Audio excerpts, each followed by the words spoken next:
Today is the conclusion to the White Knight storyline. White Knight is a universe in which Batman finally had to come to terms with the damage that he has done to the city and eventually ended up in prison after battling and killing Joker and Azrael. With him missing from the equation, Derek Powers took the Batman Beyond suit and took over Gotham City. He is now broken out of prison and has been finding a way to fight against everyone within Gotham. He has managed to bring Jason Todd back as the Red Hood. He's working with Barbara Gordon. The Joker is a holographic projection in his brain that only he can see, and he's dealing with anxiety attacks about not coping with his time as Batman. When we last left off, Dick Grayson was injured to a point of near death, while Terry McGinnis just discovered that Derek Powers killed his father, Warren McGinnis. This is issues 7 and 8 of Batman Beyond, and this is the Comicstorian channel where I take comic books, break them down into an audio drama narrative for you, allowing you to know what you should add to your collection and what is out there at the world of local comic book stores. I hope you guys enjoyed today's video. We're going to be jumping right into it because this picks up right at the moment that Dick Grayson took his nearly fatal wound. Here we go. All hope seemed to be lost as Bruce picked up Grayson's body after being shot with the radioactive blast from Powers. He knew that he couldn't grieve right now. He needed to do what he could to try and save Grayson's life. He climbs into the Batmobile, telling the Joker to get them out of here. The Joker activates the flight mode and he notices they're stuck in place. Outside, Powers grabs a hold of the back of Batman to finish what he started, but Terry flies in with the Batman Beyond suit, delivering a punch, yelling that everything Wayne said is true. I saw the proof, Powers! Powers begins to pick himself up, telling him, as I said before, there will always be setbacks when there's innovation. No one is exempt, not even myself. He hits back with his radioactive blast, telling Terry that the suit will give him some protection, but not for long. Terry shoots up, grabbing a steel beam, slamming it down on Derek Powers. But Powers uses new abilities to melt the steel, telling him, you better be careful. One of the rules of being Batman is that you can't kill. Now you saw the FBI video. I couldn't let anyone stand in the way. You, your father, Batman, none of this matters if it means saving our species. Terry goes to respond, but one of the GTO officers hits a button on their tablet, and the Beyond suit shorts out, freezing Terry in place. The officer tells him that it looks like Jackie knew what she was doing after all, and Powers tells him to go ahead and send the boy after Wayne. Terry tries to fight for control of the suit, realizing that he can't control his own body. And Powers tells him that if he tries to fight the suit, they'll just fold him in half backwards. Back with Bruce, he tells the Joker to contact Barbara and let her know what happened. But as he gets a connection with Barbara, there's a loud thud onto the Batmobile. Bruce asks what was that, and the Joker tells him that it looks like it's the other Batman. Bruce opens the hatch, crawling on top of the speeding aircraft, asking Terry what is he doing. Terry yells at him, Powers is controlling the suit! He'll kill me if I try to restrain. Bruce hops into the pod, trying to find a way to stop Powers' control over the suit, when Terry begins to bend the wings of the Batmobile, sending it spiraling out of control. After flying and crashing into a GTO blimp, Terry loses his grip, trying to catch back up while Bruce goes down the list of defenses trying to stop him. Making sure to use non-lethal methods, he presses the net button and a capsule shoots out, popping open with a large net that wraps around the Batman Beyond suit and Terry, sending him crashing into the nearby building. Meanwhile, up ahead on the roof of the GCPD, Barbara and the other officers watch the aerial attacks and the Joker crash landing into the roof. The hatch opens back up and Bruce steps out holding Grayson's body. Barbara, get him inside! Hurry! Barbara and the others help get Grayson inside, and she turns back to see Bruce closing the door behind her. What are you doing, Bruce? He slams it shut, jamming the lock with a knife. I'm buying you time! Right on cue, Terry swoops in. He slowly approaches, tears coming down his face. I'm so scared! Please, tell me what to do! Bruce gets ready to fight, and the Joker tells him, This is suicide, Bruce! What choice do I have? Bruce jumps in to keep Terry from getting into the GCPD, but just as the Joker said, the fight is one-sided. Batman Beyond is beating Bruce into a bloody mess. Terry lifts him by the throat, hanging him over the ledge, begging Powers, Please, don't force me to kill Batman! Bruce struggles to free himself. Terry, it's okay. I know it's not your fault.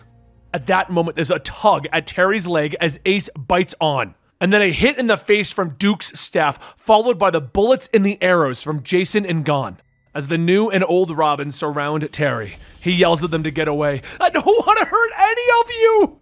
Joker says that he might be able to override the programming if they can get the boy hooked up to the Batmobile. Bruce forces himself up, telling everyone to pin Terry down. It takes the strength of everyone to do so, and Bruce pulls a cable out of the Batmobile, connecting it to the Beyond suit. After a few moments, the suit twitches, and Terry takes a deep breath. Whatever you guys did, it worked. Thank you. Don't thank me. Thank that guy over there. Suddenly, everyone turns to see the Joker celebrating his victory. He begins to shout praises for Batman and the family, and then stops and realizes what's going on. Wait, you can all see me now? How? However, inside the medical wing, Barbara opens up the door as her son Jimmy runs in shouting, Daddy! Grayson sits up in his bed, and Barbara rushes over, telling him that she thought she'd lost him. Grayson hugs his family again. Barbara steps back, telling him that she is so sorry, she should have never left. Grayson tells her that it's okay. He should have never said those things. Barbara then says that she loves them both so much. She just wants them to be a family again. Grayson asks, Really? And the two passionately kiss. A little while later, everyone has had a moment to breathe, and they regroup, and the topic of the Beyond suit comes up into question. Terry yells that the suit belongs to him and they're not taking it away from him. And Barbara says the suit belongs to Bruce. Terry just stole it. As all of the former Robins begin to argue that Terry hasn't earned it, Joker steps in stating, Hey, I can just keep an eye on him. And with the suit's holographic projector activated, I can talk directly to Jackie, my daughter. Bruce listens to everyone's arguments and makes a decision. Terry's going to keep the suit. He always thought that Batman had to work alone. Getting people involved, especially young people, was out of the question, until the day that Jason forced his hand. He taught him that Batman was better if it was shared. They're all here because they aren't normal kids. They've all had trauma, and that's what brought them together and made them a family. The hesitation and the doubt that they are feeling when they look at Terry is exactly how he felt when he looked at them. So if they are really committed to what this Bat family stands for, then accept that embracing someone like Terry is a part of the deal. At that moment, Harley pulls up on her bike. So glad to hear you're taking on new members. So what's the plan? As everyone is gathered, including the GCPD and the few members of the GTO that broke away from Powers, Bruce begins to go over the plan to attack the Wayne Powers building. They're going to split into 4 groups. Team 1 will be the GCPD. Barbara says that she already notified the FBI of the kidnapping, stolen files, and the risk of national security. Bruce turns to Jason and Grayson, stating that they will be Team 2. They will take the flying Batmobile and create a diversion while he sneaks in through the back. Team 3 will be Gon and Duke. They'll be helping the GCPD however they can, and finally Team 4 will be himself, Terry, and Harley. They'll break in from below where the building connects to the old submarine station. Once everyone knows their roles, they all begin to head out, with the Joker yelling, "Oh, are we hero walking? If this is a movie, this would all be in slow motion." Terry asks, why is there a holographic projector in the suit? And Bruce says it was to confuse enemies by projecting multiple Batmen. Harley says that the Joker is the only thing keeping Powers from taking over Terry's body again, so it looks like he's going to have to deal with a little sidekick. Within moments, the attack on the Wayne Powers building is underway, Barbara leading the charge on the ground as Gon and Duke offer their support and Jason and Grayson are offering air support. Before long, the area becomes an all-out war zone with helicopters, Batwings, and tanks all firing at one another. Inside of the building, Powers watches as he slowly loses his foothold on the situation, and he decides that it's time to bring out the Batmechs. Flynn says that they haven't finished testing them yet. They can't guarantee the safety of their own men, but Powers ignores the warning, activating them. In the lower levels, and quite literally crashing into the place, Bruce, Harley, and Terry jump out of the Batmobile, and Joker says, we should have brought the Tumbler instead. The Tumbler would have survived that. Yeah, but the Tumbler doesn't exactly float. We could have just used the launch feature and crossed the bridge. Harley takes out her hammer, knocking a guard. Jack, that's enough. Bruce doesn't tell you how to Joker, and you don't tell Bruce how to be Batman. Now make yourself useful and find our daughter. Right. Joker hurries over to the terminal, stating that it looks like she's in a cell near the top floor. Bruce asks what else can he find, and Joker asks, do you want the good news or the bad news, Bats? And unanimously, everyone says the bad news. Well, let's start with the good. The GCPD have crossed the bridge and they're taking on the GTO, while Dick and Jason crash landed and survived on the 39th floor. Okay, so what's the bad, Jack? The Batmechs. The Batmechs that we saw in the hangar, they've been activated. Bruce grabs Harley and fires his grappling hook. Perfect! And he flies up. On the 39th floor, Jason and Grayson keep track of how many guards they've taken out with points when Grayson says, it's not really fair that you're using guns. And speaking of, when the hell did you start that? Bruce has a thing against guns, remember? At that moment, one of the guards gets up opening fire, and Bruce jumps in, knocking him out. He's right, Jason, but we're gonna talk about that later. Seconds later, an explosion goes off, sending everyone to the ground. But it's even more damaging to Bruce. It blows out his eardrum. The blown out eardrums, the concussion. Bruce will recover, probably. But it was the anxiety that started to take over again. The Batmechs stormed in, grabbing Jason and Grayson, and Bruce was powerless to stop them in his current state. This was a different type of enemy. Nowhere to run and nowhere to fight except yourself, which means that Harley was right. The whole time, Bruce has just been fighting with himself, fighting his true self, fighting becoming Batman. That's his anxiety, and there is no way that he can fight such a formidable opponent. So he needs to embrace it. Harley sees Bruce struggling with himself, and she reaches into her pouch and takes out a cowl. Bruce takes it, hesitating to put it on, knowing that if he does, it would mean that he was nearly truly free, and he let it die. No, this mask isn't something to run from. He decides that this mask is his salvation. The moment the mask is down, there is no more Bruce. Just a Batman. He's already acting by taking a batarang, jamming it into the mechs to short-circuit them. Before disposing of them, he turns back to Flint and fires the grappling hook into his shoulder, attaching it to a mech that he sent over the edge. As Flint is flung forward, Grayson then makes it known his stance against the GTO that he led all of these years by punching Flint in the face and ending the fight. Jason looks back at Bruce, telling him, "I was wondering when we'd see you again." The victory is short-lived as the Joker says that he would like to celebrate as much as everyone else, but there are a dozen mechs heading our way. Bruce looks back. "Jack, take Terry and find Jackie." And Joker tells him, "You can't do this without me." And Bruce reminds him that Batman always needed an amazing sidekick. Joker gets ready to leave and then stops. "Wait, this is the first time that you called me Jack instead of..." "Forget it. Thank you, Bruce." Bruce scratches off the paint on his chest to reveal the bat symbol, and Joker jumps up and down, gasping, "There it is! There it is! He's back!" Terry begins to take off, bringing Joker to Jackie, but before getting farther, he's blasted out of the air by Powers. Terry gets back up and Powers sees the Joker. "Well, I'll be damned! Are you some sort of computer program or something? Is that the reason I lost control of Terry?" "Actually, I'm not here to stop you. I'm here to make a deal, Powers. From one villain to another, let's be real, Batman has already won. It's time to cut your losses and run. The Beyond suit is your only means of escape. Let Jackie go, and it's yours." "What about Terry?" "Just kill him!" Terry realizes what's going on. "You've got to be kidding me. You can take control of the suit using the tablet that Jackie designed. Just allow me to disconnect."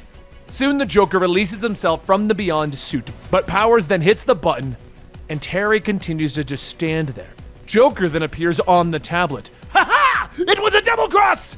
Classic bad guy twist! Smash the device, Terry!" Without even needing to respond, Terry jumps forward, punching Powers so hard that his jaw flies off of his head, and he breaks the tablet in the process. "All right, you're free, Terry. Take care of Powers while I go out and get Jackie." Terry walks over and Powers coughs. "That's a lie. You're still being controlled. Not by me, not by Jack, but by Bruce and his antiquated idea of what Batman should be. Be your own version. Kill me. Start a legacy. One who is willing to protect Gotham by having the strength to eliminate enemies. Be a better version of Batman." The radiation begins to leak into the computer systems, and Terry pauses for a moment. "No, Batman doesn't kill, and I will not tarnish what Bruce and the others have created." "That's not you talking. It's Bruce." "No, it's Batman." A few floors up, the guards go to check on Jackie after Powers gave them orders to kill her, and she just begins to laugh. One guard says, "See? She even has the creepy laugh." And the other guard asks her what's so funny. She folds her arms. "I'm just thinking of what my mother and uncle are going to do to you." And as if on cue, the tumbler smashes through the wall. "Perfect timing, Uncle." The Joker is on the screen and tells her, "That's why the Tumbler's the best! Hop in, kid! It's time for a father-daughter road trip!" Are you alive? Not exactly. I'm a sentient computer program that your father created and designed to help your uncle in case things hit the fan. And believe me, they've hit the fan. Now what I need you to do is use your hacking skills to hack into Power's robot army before they can kill everyone. It can be our first father-daughter activity! Jackie says actually their first activity was him showing her how to steal a car, assault 2 people, and then destroy millions of dollars in property damage. Ha! You get your sense of humor from my side. Down below, Bruce and the Bat family fend off the mechs as long as they can until everyone has their backs against the wall. Bruce puts himself in front of all of the lasers, telling everyone to stay behind him, and then all of the mechs begin to power down. Bruce asks what happened, and Harley says that Jack did it. Jackie runs out calling to Harley, and Harley hugs her. "Thank God you're all right." "Yeah, Dad saved me. He even drove me around in a Batmobile." "Good," Harley says as she tussles her hair. "That means that you've had closure and you can stop dressing like that, right?" "Mom!" As everyone enjoys the moment of peace, they look around asking where Jack even went. As everyone goes outside, Bruce says that there's no sign of the Joker program anywhere. He hates to say it, but the software may be lost forever. Napier sacrificed himself to save Jackie. Barbara asks what about Powers, and Terry says that he's alive and locked in his regeneration chamber. Barbara tells him that he did the right thing, and Bruce says that he'll be a great addition to the family. So Barbara asks if this means that he finally accepts that his legacy is Batman. "It's not my legacy anymore. Batman belongs to all of us." But before leaving, a woman calls out to Bruce, stating that she is sorry to interrupt the moment, but technically speaking, he is still Gotham's most wanted. Bruce asks who is she, and the woman says that her name is Diana Prince, with the FBI, and this is Agent Stewart, John Stewart, and they have a proposition for him. They've been looking into Powers for quite some time. With Warren McGinnis gone, she's afraid that they've lost their case. But with new murder charges and kidnapping, they can put him away for a long time. Bruce says that if that's the case, why do they need him? And Diana says because they've found something that, quite frankly, they're not equipped to handle. Since he is familiar with dealing with people with extraordinary abilities, they were hoping that he'd help. Powers did a lot of bad things, but he wasn't entirely wrong about being fearful of an invasion. There's a kid in Kansas who can do some pretty amazing things. And if there's one thing they know for certain, he's not from around here. Bruce looks down to see Superman on a screen. And that concludes Beyond the White Knight, which is now expanding into an entire White Knight universe where we're going to explore the Justice League, and we're going to explore more Batman, more people in it. I'm excited for it. I don't know about you guys, but I'm definitely excited for it. If you like this video, please consider checking out the rest of our White Knight playlist down below. You can also like and subscribe. It really actually means a lot to us and helps us out a ton if you guys are willing to do so. Anyway, I hope you guys enjoyed. I'll see you next time right here at Comicstorian.